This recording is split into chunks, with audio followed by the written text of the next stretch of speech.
Former Clark County Sheriff Jamie Null and his wife Misty are facing new charges. Yesterday afternoon, Misty turned herself in. She's now in the Scott County Jail in Indiana until her first court appearance, which is next week. Now, the charges she's facing include 5 counts of theft and 5 counts of tax evasion. WHAS11's Travis Breeze has been covering this story for us, and he and photojournalist Elijah McKenzie were there as Misty Null was taken into custody, confronting both her and Jamie about the allegations against them.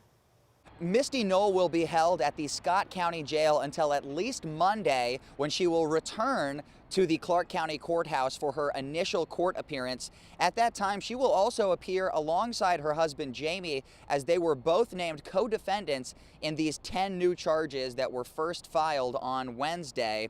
Misty and Jamie both arrived at the Clark County Courthouse at 9:45 a.m. Thursday. They wanted to make it clear that Misty was voluntarily turning herself in.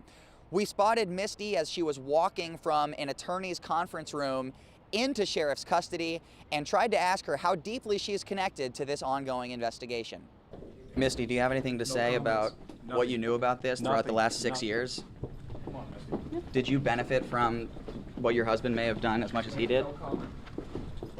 Misty is being represented by Bart McMone. He said she will plead not guilty and wouldn't give any other comment until the initial appearance. In the affidavit that was made public Thursday afternoon, Misty is accused of filing a false tax return or making a false statement on her taxes every year from 2018 to 2022. The state also detailed 5 instances where she knowingly or intentionally took unauthorized control of Utica Township Volunteer Firefighters Association property. State police said they were taking Misty Null to the Scott County Jail the same way they held Jamie Null there when he was arrested, because Jamie Null has such deep connections to the people at the Clark County Jail. In Jeffersonville, Travis Breeze, WHAS 11 on your side. Indiana State Police also announced 10 more charges for Jamie Null. That's on top of the 15 he's already facing. His new charges are for theft and tax evasion. According to court records, investigators say the Knolls failed to report certain income on their taxes. They're also accused of charging more than $660,000 over 5 years to credit cards linked to the Utica Township Volunteer Firefighter Association. Investigators say all of those charges were for personal items or services, and the Knolls did not make any payments. We'll note you've seen some video here of Jamie Null walking through the courthouse. He is still out of jail on bond, so that is why. In his State of the City address, Louisville Mayor Greenberg voiced strong support for Metro Police and says he will embrace the challenges alongside officers. Now, the location of his speech was significant yesterday because it was at the new Police Wellness Center, which sent a message of support to the department. Greenberg did double down, saying the LMPD is moving in a positive direction and emphasized the drop in homicide numbers under his leadership, but also acknowledged that violent crime is still too high. But organizations like the Louisville Urban League still have eyes on reform. And LMPD has had a rough time and is still undergoing a rough time. There are a lot of things that needs to be fixed there, and he wants to support his officers. Completely understand that. But what we need to see as a community is him being willing to hold them accountable for the changes that need to happen. Now, Greenberg also touched on his plan for affordable housing and to bring universal pre-K to Louisville. We're expecting to get more information on that in the next few weeks. Thank you all very much. And Mom, I love you.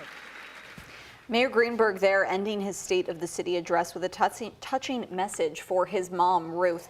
Later in a social media post, he confirmed she passed away after a brief illness. In a statement, Mayor Greenberg said, in part, she was an amazing person who made a positive impact on so many people's lives. He went on to thank everybody for their support during this time. Ruth Greenberg was 78 years old. 6 minutes after the hour now, and you might remember while campaigning for governor last November, former Attorney General Daniel Cameron promised to put a Kentucky State Police post in Louisville. Well, now 2 Republican lawmakers are trying to do just that. Republicans Jared Bauman and Kevin Bratcher, both from Louisville, filed that bill yesterday. Now, Cameron said it was a way to combat rising crime numbers in the city.